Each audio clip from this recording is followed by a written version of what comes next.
the conversation for today is us being the center of our universe? Let's define the universe in the literal sense that you mean it as this red-hot manifested moment. In other words, because what universe do you live in other than this one that you translate through your eyes and ears and such? In other words, what you're hearing and seeing and smelling and tasting and touching, this is your universe. This what's manifesting here, you are the center of that. But if you'll put it in the context of you are the center of everything that happens around you, it's powerful. Yeah. And then when you begin watching the whole world responding to the center that you have acknowledged, defined, and found a vibrational place that pleases you, and then when you watch the whole response of everything and anything around you matching that, then you feel that worthy feeling. Oh, I am the center of my universe. That once you accept that the manifestation is the emotion, then you can quickly come to the knowledge that you are the center of the universe, because the evidence will just barrel in around you constantly, which will make you feel proud, which will make you feel worthy, which will make you feel vital and alive and interested, and all of those things that the source within you feels all the time.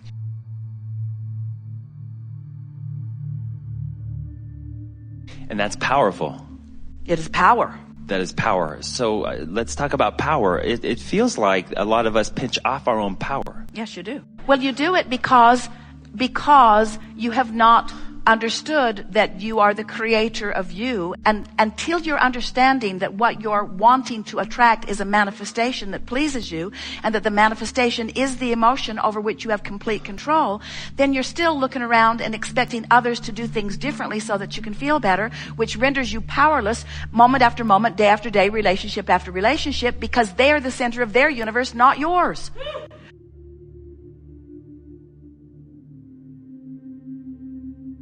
So you're looking for love in all the wrong places. In other words, anytime you say or mean or feel about anyone, you need to do something a little differently so that I can have a better feeling response. You render yourself powerless, because as much as they love you, and many of them do, they don't have the power to get into the center of your universe and be your center. You got to do it, you see.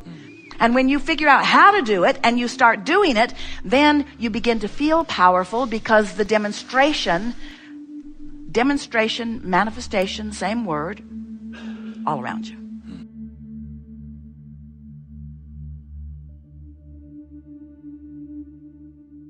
What does it mean for us to be authentic? Be who you are. Be who you are. Because your authentic self is in the vortex thriving. And if you are experiencing even a small particle of negative emotion, you are less than authentic, because you've pinched yourself off from the true authenticity of who you are. So how would one know when they're truly authentic? You feel fabulous in the moment. And don't demand it of yourself in every moment. Just be it as often as you can. Can we be there all the time? You can. Yeah.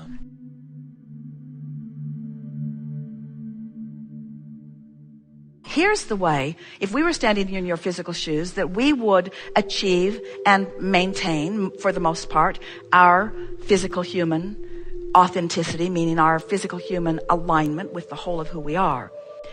Let's say that you're having a moment that feels less than good for some reason. Maybe someone's disappointed you. Maybe someone that you care about is struggling with something. It doesn't matter what the issue is, but you're having this manifested moment where you are feeling the pinched offness that you were describing of who you really are, and taking it far enough to say to yourself, I'm not authentically being who I am.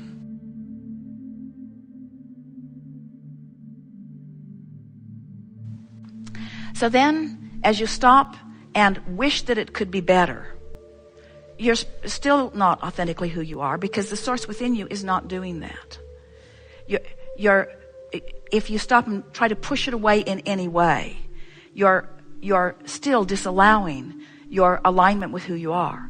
But when you relax in an attitude of it's okay no matter what it is, because it's only the beginning of the journey to where I really want to be, there's a absence of resistance. If you've been listening to us for a while, and you have, you've heard us say on many occasions that when you sat before Jesus or other healers, there were many, dripping your illness, he did not see your illness. It wasn't that it wasn't visible and he was blind to it. It was that he felt no concern about it. He didn't worry about it. He was not having an emotional response to your illness because his complete emotional response was to your wellness. So he could behold your illness without freaking out.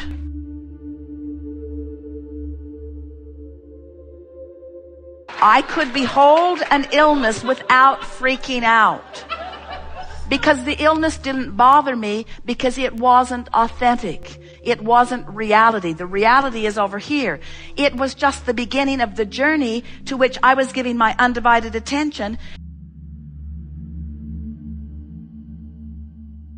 Almost everyone is still feeling sorrow or wishing that it could be better or hoping for the best where there's still some resistance in it. Where if in the compassionate, complete acceptance of the okayness of where you are,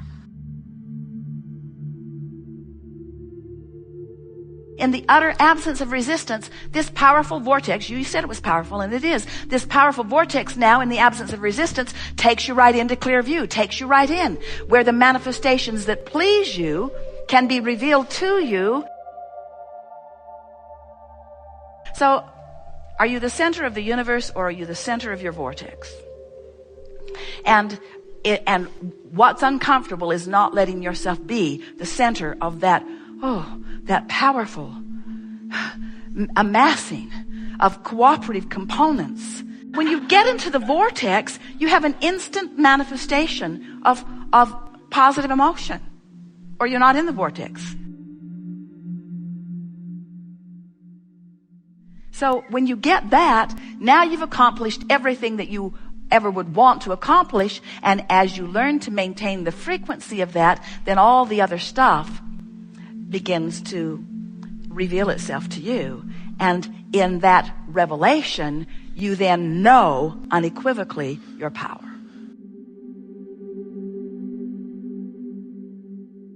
So when someone sees you sick and they say,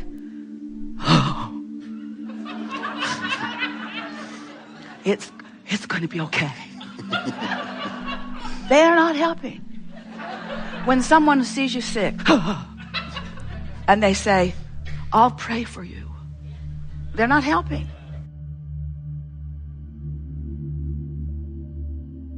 But when someone sees you sick and says, hi, how you doing?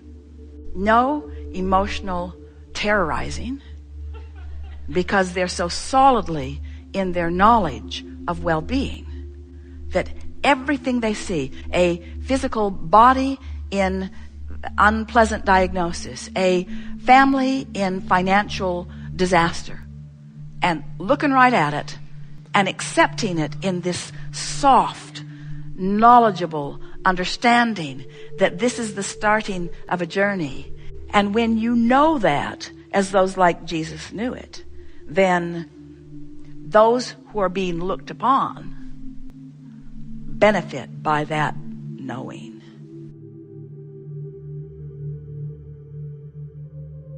So now you've taken your power and you have directed it in a way that helps rather than hinders. And so all of that you mentioned, being authentic, is owning our power. Well, you always own it, but let's call ownership perceptual. Okay. Because just because we know that you own it doesn't mean that you know that you own it. And if you don't know that you own it, you don't utilize it. Yeah.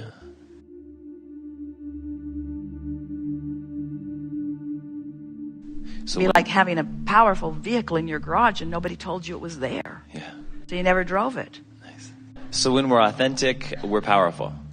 And when we're authentic, do we care about what other people think about us? When you're authentic, you don't care about what other people think about you, because You're doing all the thinking.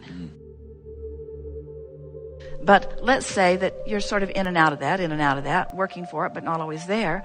And you are aware that someone's aware of you, and it makes you feel diminished in their awareness. So when you feel that diminishment, you stop and you say to yourself, this is about me, not about them. And because my authenticity is about my alignment with me, and it doesn't have anything to do with them, they've just shined a spotlight on a weak spot of focus for me. And as you bring yourself back into alignment, before long, then nothing is an issue like that for you.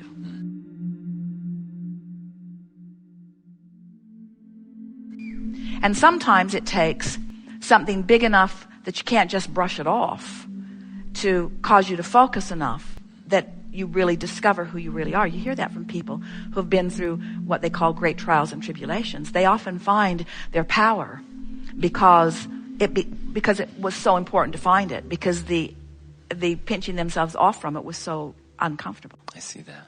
Gotcha.